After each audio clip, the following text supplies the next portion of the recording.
কয়েকদিনের মধ্যেই 16 ডিসেম্বর আসবে, নানা দিবস আসতেই থাকবে। 31শে ডিসেম্বর আসবে, 25শে মার্চ আসবে, 21শে ফেব্রুয়ারি আসবে। আমরা সেই দিবসগুলোকে কিভাবে পালন করব? আওয়ামী লীগ আমলে যেভাবে পালন করতাম ঠিক সেইভাবে পালন করব? আওয়ামী লীগের দিবসগুলোকে তাদের রাজনীতির বয়ান তৈরিতে কাজে লাগাইছিল। তাইলে আজকে যখন আমরা এই নতুন বাংলাদেশে এই দিবসগুলোকে পালন করব, তখন আমরা কি সেই আওয়ামী বয়ানের অধীনে থেকে সেই দিবসগুলো পালন করব?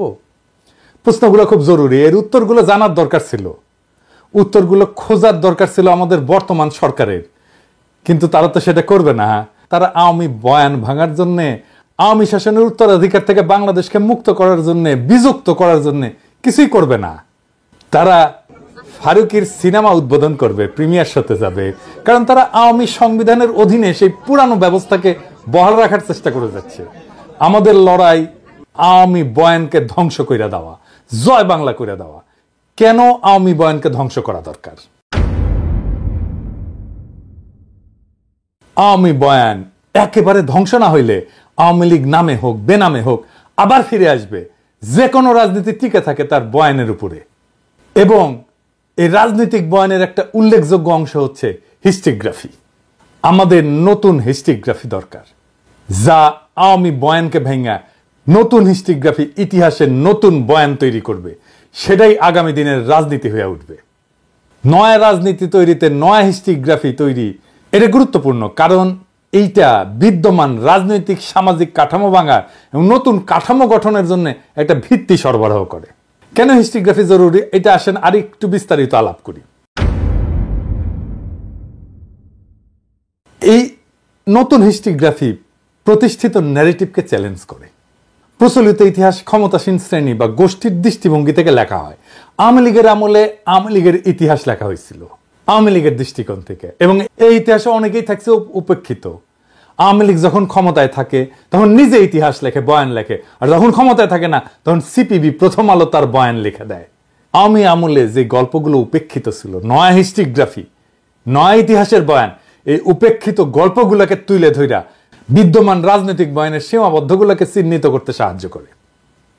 2 নম্বর হইতেছে ইতিহাসের বিকল্প ব্যাখ্যা মানুষের মনে জাতির আত্মপরিচয়ের বোধ জাগ্রত করে এবং এর ফলে একটা পরিবর্তনের প্রেরণা দেয়।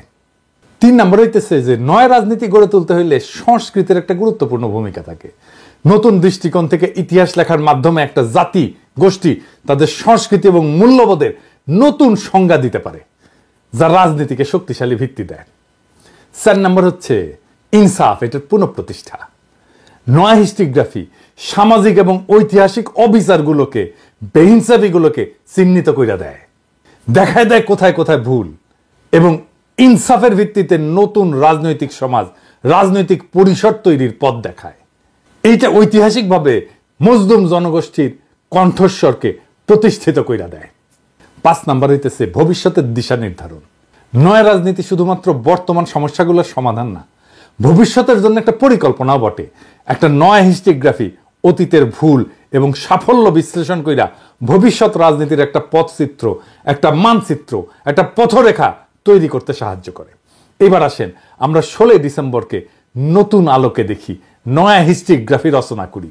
16 ডিসেম্বরকে আমরা কোন লাইটে দেখব, কোন কোন জিনিস আমাদের 16 ডিসেম্বরের আওয়ামী বয়ানের মধ্যে উপস্থিত ছিল না, কোন কোন জিনিস লুকায় রাখা হয়েছিল, কোন কোন জিনিস আমাদের জানা দরকার, প্রশ্ন করা দরকার। আসেন সেই আলাপ শুরু করি। প্রথম প্রশ্ন, 16 ডিসেম্বর ঢাকা দখল করলো কে? বাংলাদেশ বাহিনী না ইন্ডিয়া? 16 ডিসেম্বরে অরোরার কাছে আত্মসমর্পণ করে নিয়াজি। 16 ডিসেম্বরকে বিজয় দিবস হিসেবে পালন করে ইন্ডিয়া। তাহলে বিজয়টা হলো কার? একই সাথে তো বাংলাদেশ আর ইন্ডিয়ার বিজয় হইতে পারে না। ইন্ডিয়ার নাকি বাংলাদেশের বিজয় হইল? ডিসেম্বরে যৌথ বাহিনী গঠিত হয় 23 ডিসেম্বরে ভারত এবং বাংলাদেশের বাহিনীকে নিয়ে। কারণ 23 ডিসেম্বর পাকিস্তান পশ্চিম রণাঙ্গনে ভারতের মাটিতে পাকিস্তান আক্রমণ চালায়, তাহলে ভারত পশ্চিম পাকিস্তানে আক্রমণ চালাবে, পশ্চিম রণাঙ্গনে আক্রমণ চালাবে। পূর্ব রণাঙ্গনে যৌথ বাহিনী গড়ে তুলে পূর্ব পাকিস্তানকে কেন আক্রমণ করতে হবে? পাকিস্তান কোথায় কোথায় আক্রমণ করছিল? ভারতের ভিতরে কাশ্মীর অঞ্চলে আক্রমণ করছিল, জম্মু এবং কাশ্মীরের সীমান্ত এলাকায় ভারী গোলাবর্ষণ করছে এবং সেনা আক্রমণ চালাইছিল। পাঞ্জাব অঞ্চলে আক্রমণ করছিল, পাঞ্জাবের বিভিন্ন বিমান ঘাঁটিতে পাকিস্তানের বিমান হামলা হয়েছিল। অমৃতসর, পাঠানকোট, জলন্ধরের মতো কৌশলগত স্থাপনাগুলোতে আক্রমণ করছিল পাকিস্তান। রাজস্থানে আক্রমণ করছিল, রাজস্থানের বর্ডার এলাকাগুলোতে পাকিস্তান আক্রমণ চালায়। যেমন লঙ্গেওয়ালা অঞ্চলে পাকিস্তান সেনাবাহিনী বড় ধরনের আক্রমণের পরিকল্পনা করছিল এবং যা ভারতীয় বাহিনী প্রতিহত করছিল। এরপরে গুজরাটে পাকিস্তানি নৌবাহিনী গুজরাটের উপকূল অঞ্চলে হামলা চালানোর চেষ্টা করছিল। এইবার আমার প্রশ্ন, আজকে যারা সামরিক নেতা আছেন, সামরিক বাহিনীর জুনিয়র অফিসার আছে, এমনকি সৈনিকেরা আছেন, তারা বলেন তো, একটা প্রশ্নের উত্তর দেন তো, ৩রা ডিসেম্বর যদি পশ্চিম রণাঙ্গনে ভারত পশ্চিম পাকিস্তানে আক্রমণ রচনা করত, যেটা লজিক্যাল, কারণ ওই দিক থেকে তো আক্রমণটা হয়েছে, তাই না? তাহলে বাংলাদেশের অভ্যন্তরে বাংলাদেশের বাহিনী নিজেদের নিয়ন্ত্রণ প্রতিষ্ঠা করতে পারত না যুদ্ধ করে সহজে? বাংলাদেশ জয় করত বাংলাদেশের বাহিনী, এবং এটা সামরিকভাবে খুবই সহজ একটা সমাধান ছিল, সহজ একটা কৌশল ছিল। তাহলে কেন পশ্চিম রণাঙ্গনের আক্রমণের বদলা হিসাবে পূর্ব পাকিস্তানে, পূর্ব রণাঙ্গনে যৌথ বাহিনী গঠন করে পাকিস্তানকে পরাজিত করতে হলো? এইখানেই লুকায় আছে আমাদের ঐতিহাসিক ভুলের সূত্র। 16ই ডিসেম্বর ঢাকার পতন হয়েছে, পাকিস্তানের পতন হয়েছে, আমরা সাহায্য করছি, বাংলাদেশের বিজয় হয় নাই। আমরা এই প্রসঙ্গে ফিরে আসবো। আর একটা বিষয় একটু আলোচনা করে দিই, বিজয় দিবস আসলে কবে? বিজয় দিবস 16 তারিখ না 22 ডিসেম্বর? 22 তারিখ তাজউদ্দিন ঢাকায় ফেরে, প্রবাসী সরকার ঢাকায় ফেরে। তার আগের 6 দিন বাংলাদেশ শাসন করছে কে? ইন্ডিয়া শাসন করছে। আওয়ামী লীগ বিদেশিদের হাত থেকে ক্ষমতা নিছে 1971 16 ডিসেম্বর, নিয়াজে আত্মসমর্পণ করে জেনারেল অরোরার কাছে। তৎকালীন পূর্ব পাকিস্তান, যা আজকের বাংলাদেশ, সেটা নিয়ন্ত্রণ আসে পুরোপুরি জেনারেল অরোরার হাতে। যুদ্ধ জয়ের পরে যখন জেনারেলের কাছে আর এক জেনারেল, পরাজিত জেনারেল আত্মসমর্পণ করে, তখন ওই ভূখণ্ড ওই বিজয়ী জেনারেলের অধীনে আসে এবং বাই ডিফল্ট ওই জায়গায় সামরিক শাসন থাকে। জেনারেল অরোরা বাংলাদেশের প্রথম সামরিক আইন প্রশাসক। 22 ডিসেম্বর প্রবাসী সরকার দেশে ফিরে দেশের শাসনভার গ্রহণ করে অরোরার কাছে থেকে, মানে ইন্ডিয়ার কাছে থেকে। এখন প্রশ্ন হচ্ছে যে তাজউদ্দিন কেন ইন্ডিয়ারে পারমিশন দিল বাংলাদেশের ভেতরে ঢোকার? বাংলাদেশের বর্ডারে তো পাকিস্তান ইন্ডিয়ারে অ্যাটাক করে নাই, করছিল কি? তো ইন্ডিয়া যে আসলো বাংলাদেশের ভিতরে, পূর্ব পাকিস্তানের ভিতরে, ইন্ডিয়ান আর্মি কি বাংলাদেশ আর্মি সরকারের আন্ডারে যুদ্ধ করতে ঢুকছে? তা তো করে নাই। এবং এই সময়ে ভারতীয় বিমান বাহিনী বাংলাদেশে বড় ধরনের বিমান হামলা চালাইছিল। আপনি এই সংবাদটা দেখেন, 8 ডিসেম্বর প্রকাশিত হয়েছে। 7ই ডিসেম্বরে বোমা বর্ষণের সংবাদ, ঢাকা শহরে নাপাম বোমা মারছিল ইন্ডিয়া বেসামরিক এলাকায়। নাপাম বোমা মারার প্রয়োজন ছিল, তাও সিভিলিয়ান অঞ্চলে। যে নাপাম বোমা ফেলা ভিয়েতনামের মাটিতে আমেরিকা তামা তামা করে দিছিল, সেই ঘৃণিত নাপাম বোমা ঢাকা শহরে ফেলা হয়েছিল বাংলাদেশের মাটিতে। আর একটা প্রশ্ন, 6 ডিসেম্বর তারিখে বাংলাদেশকে স্বাধীন সার্বভৌম দেশ হিসেবে ভারত স্বীকৃতি দিছিল। তাইলে একটা স্বাধীন সার্বভৌম দেশে বোমা বর্ষণের আগে 7 তারিখে পরের দিন ইন্ডিয়া কি প্রবাসী সরকারের পারমিশন নিছিল? নেয় নাই। বোমা বর্ষণের পারমিশন নিছে 13 তারিখে জায়গা, যখন ঢাকার পতন প্রায় নিশ্চিত।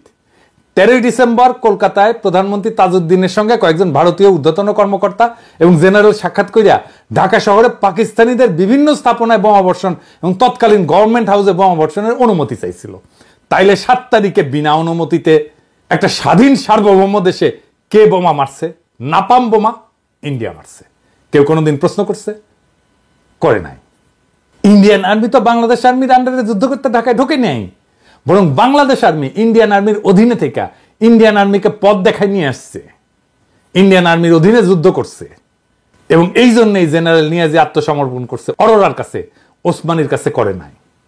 তাহলে বাংলাদেশের এই ভূখণ্ড ছিল ইন্ডিয়ান আর্মির হাতে অধিকৃত অঞ্চল, যেই অধিকৃত অঞ্চলে তারা আওয়ামী লীগকে ক্ষমতাসীন করে দিয়ে চলে যায়। ভারতের সেনাবাহিনীর হাত থেকে ক্ষমতা নিছে ইন্ডিয়া। 23-24 সালে যদি হাসিনারে খেপাই দিতে আমরা যদি পাকিস্তানের ডাকতাম, তার লগে ইন্ডিয়ার এই ঢুকতে দেওয়ার তফাৎ কি? কোনো তফাৎ নাই। তাহলে 16 ডিসেম্বর কি আসলে? 16 ডিসেম্বরের পতাকা উড়ানো শুধু একটা দিবসের আনুষ্ঠানিকতা না, এইটা আমাদের ইতিহাসের কেন্দ্রবিন্দুতে থাকা এক গভীর প্রশ্নের জবাব। বিজয়টা আসলে কার ছিল? পাকিস্তানের পরাজয়ে আমরা কতটা স্বাধীনতার আলো ছুঁইতে পারছি, আর কতটা ভিন্ন এক আধিপত্যের ছায়া আচ্ছন্ন হয়েছি। আমরা পাকিস্তানি মিলিটারির শাসন থেকে ইন্ডিয়ান মিলিটারির শাসনে গেছি। এই প্রশ্নগুলা একদিন মিথ্যার নীরবতাকে ভাঙ্গা চুরমার কইরা দিবে এটাই নতুন হিস্ট্রিগ্রাফি।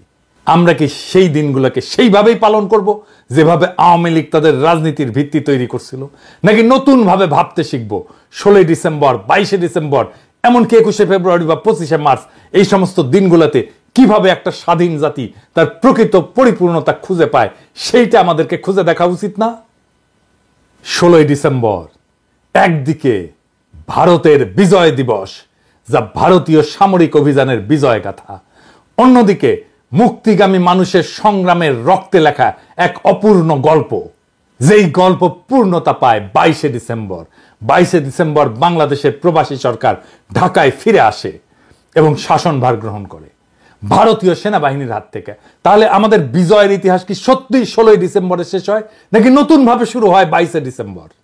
আওয়ামী লীগ যে বয়ান দিয়ে নিজেদের ইতিহাস লিখছে, তা ধ্বংস না করলে আমরা স্বাধীনতা বলতে যা বুঝি তার প্রকৃত অর্থে আমরা কোনোদিনই পৌঁছাতে পারবো না। আওয়ামী স্বাধীনতার বয়ান, বিজয়ের বয়ান ভারতীয় সামরিক মিত্রতার চিত্রায়নে বাধা, যেখানে আমাদের আত্মপরিচয় ভিন্ন এক পরাশক্তির দাসত্বে আবদ্ধ। আমাদের কাজ সেই পরাধীন বয়ানকে ভেঙ্গা সত্যিকারের স্বাধীনতার গল্প লেখা, একটা নতুন হিস্ট্রিগ্রাফি যা আমাদের ইতিহাসের প্রত্যেকটা উপেক্ষিত কণ্ঠকে তুলে ধরবে। আমাদের শপথ হোক, আমরা 22 ডিসেম্বর থেকে আমাদের বিজয়ের নতুন অধ্যায় শুরু করব। 22 ডিসেম্বর হবে স্বাধীন বাংলাদেশের অভিষেক। 16 ডিসেম্বর ঢাকার পতন, পাকিস্তানের পতন। 16 ডিসেম্বর বিজয় নয়, বরং 22 ডিসেম্বর হবে সেই দিন যেদিন বাংলাদেশের মাটি তার প্রকৃত শাসক পাইছিল। ইতিহাসের এই পুনর্গঠন হবে সেই বিপ্লবের প্রথম ধাপ, যা আওয়ামী লীগের প্রত্যাবর্তনের পথ চিরতরে রুখে দেবে। আমরা জানি আমাদের সামনে অনেক চ্যালেঞ্জ, কিন্তু আজকের লড়াই শুধু একটা রাজনৈতিক প্রতিদ্বন্দ্বিতা না, এটা একটা ভিন্ন ধরনের শাসন কাঠামো তৈরির প্রশ্ন, নতুন রাষ্ট্র তৈরির প্রশ্ন, নতুন বন্দোবস্ত তৈরির প্রশ্ন। এই শাসন কাঠামো হবে এমন যা ভারতীয় আধিপত্য বা আওয়ামী বয়ানের বেড়াজাল ভেঙ্গা সত্যিকারের মুক্তিকামী রাজনীতির পথ দেখাবে। 24 শহীদের প্রতি আমাদের আজকের শপথ হোক, তাদের অসমাপ্ত বিপ্লবকে আমরা সম্পন্ন করব। আমাদের রক্ত দিয়ে লেখা হবে আর এক নতুন ইতিহাস, নতুন স্বপ্ন। বিপ্লবের সেই বিউগল বাজবে যা একদিন শহীদের কানে পৌঁছাবে। আমরা শহীদদের আহ্বান জানাবো, প্রিয় ভাইয়েরা আমার, প্রিয় শহীদেরা আমার, তোমরা শান্তিতে ঘুমাও। যেই মাটিকে ভালোবাসতে সেই মাটিতে মিশে থেকে সেই মাটিতে কান পেতে থাকো। এই মাটিতে আমরা একদিন না একদিন আবার বিজয়ী হয়ে বিপ্লব বিজয়ের বিউগল ধ্বনি পৌঁছায় দেব। সেই দিনের অপেক্ষায় তোমরা শুধু থেকো। ইনকিলাব জিন্দাবাদ।